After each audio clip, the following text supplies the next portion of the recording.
Thank you much. Thank you very much, Chairman Burr and Ranking Member Warner, for allowing me to publicly appear before your committee today. I appreciate the committee's critically important efforts to investigate Russian interference with our democratic processes. Such interference can never be tolerated, and I encourage every effort to get to the bottom of any such allegations. As you know, the Deputy Attorney General has appointed a special counsel to investigate the matters related to the Russian interference in the 2016 election. I'm here today to address several issues that have been specifically raised before this committee. And I appreciate the opportunity to respond to questions as fully as the Lord enables me to do so. But as I advise you, Mr. Chairman, and consistent with longstanding Department of Justice practice, I cannot and will not violate my duty to protect the confidential communications I have with the President. Now let me address some issues directly.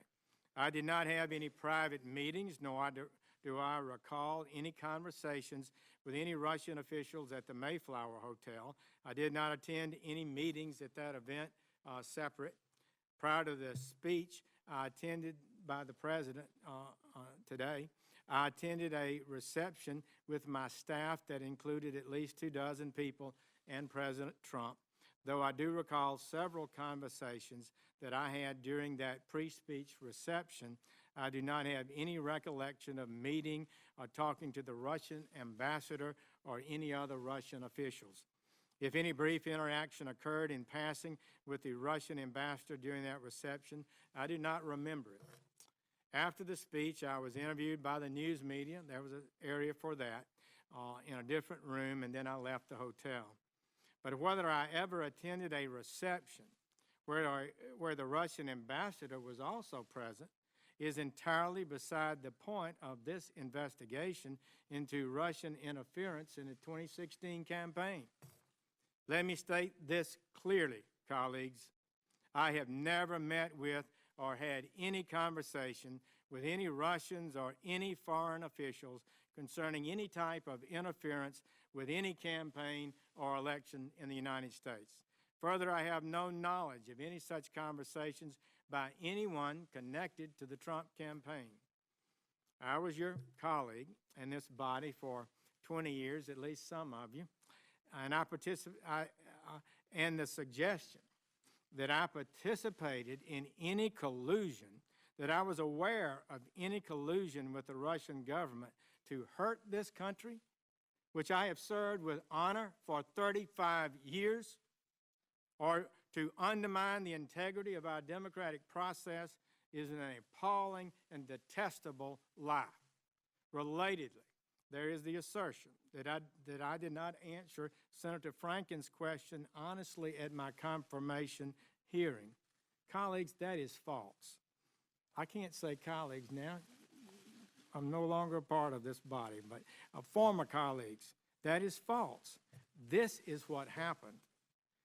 Senator Franken asked me a rambling question after some 6 hours of testimony that included dramatic new allegations that the United States intelligence community, the U.S. intelligence community, had advised President-elect Trump, quote, that there was a continuing exchange of information during the campaign between Trump's surrogates and intermediaries for the Russian government, close quote. I was taken aback by that explosive allegation, which he said was being reported as breaking news that very day, and which I had not heard. I wanted to refute that immediately. Any suggestion that I was part of such an activity, I replied to Senator Franken this way, quote, Senator Franken, I'm not aware of any of those activities. I have been called a surrogate a time or two in that campaign, and I did not have communications with the Russians, and I'm unable to comment on it. Close quote. That was the context in which I was asked the question, and in that context, my answer was a fair and correct response to the charge as I understood it.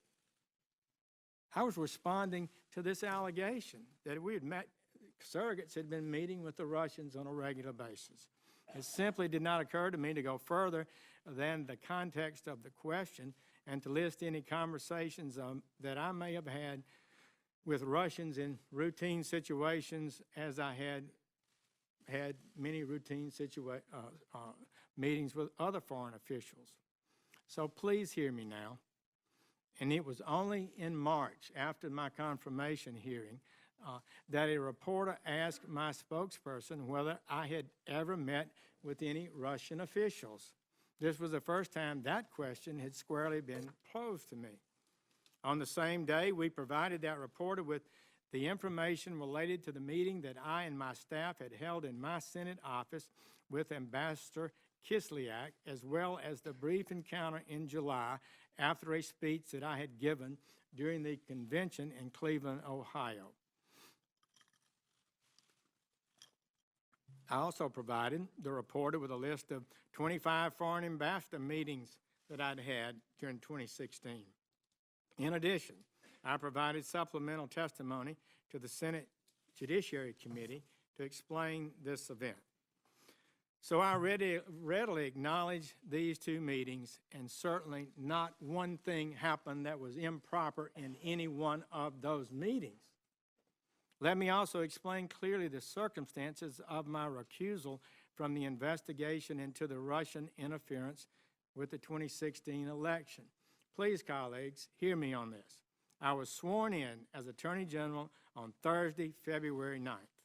The very next day, as I had promised to the Judiciary Committee I would do, at least at an early date, I met with Career Department officials, including a senior ethics official, to discuss some things publicly reported in the press that might have some bearing on whether or not I should recuse myself in this case.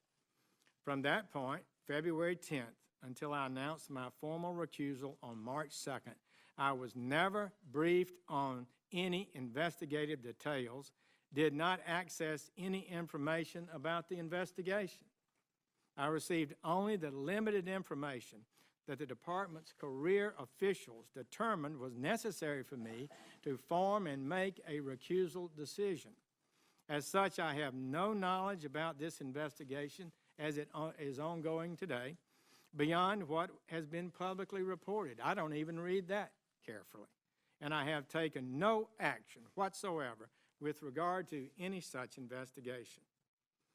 On the date of my formal recusal, my Chief of Staff sent an email to the heads of relevant departments, including by name to Director Comey of the FBI, to instruct them to inform their staffs of this recusal and to advise them not to brief me or involve me in any way in any such matters. And in fact, they have not. Importantly, I recuse myself not because of any asserted wrongdoing or any belief that I may have been involved in any wrongdoing in the campaign, but because a Department of Justice regulation, 28 CFR 45.2, I felt required it. That regulation states in effect that department employees should not participate in investigations of a campaign if they served as a campaign advisor.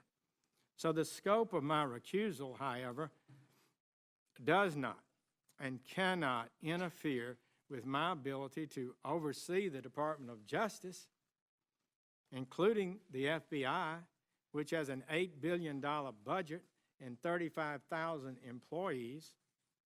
I presented to the President my concerns and those of Deputy Attorney General Rod Rosenstein about the ongoing leadership issues at the FBI, as stated in my letter recommending the removal of Mr. Comey, along with the Deputy Attorney General's memorandum on that issue, which have been released publicly by the White House. Those represent a clear statement of my views. I adopted Deputy Attorney General Rosenstein's points that he made in his memorandum and made my recommendation.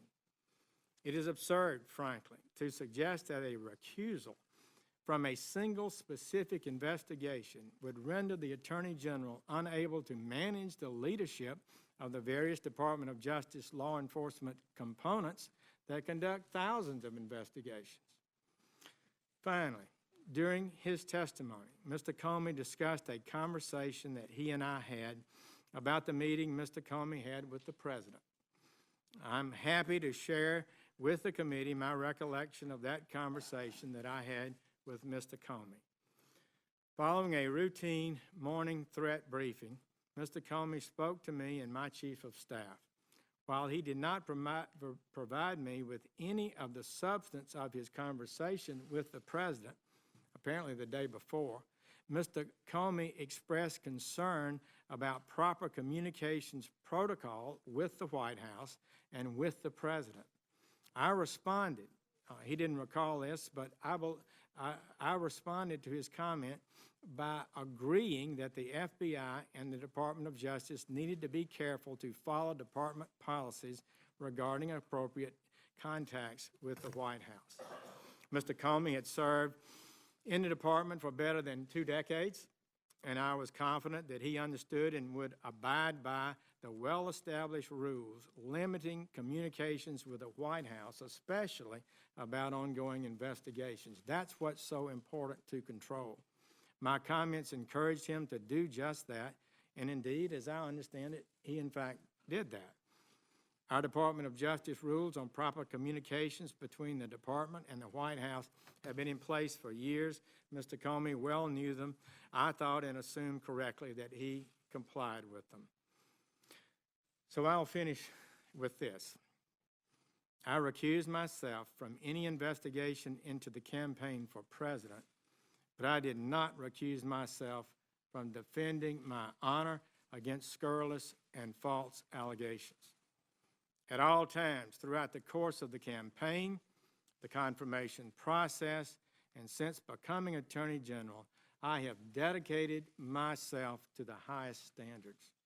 I've earned a reputation for that, at home and in this body, I believe, over decades of performance.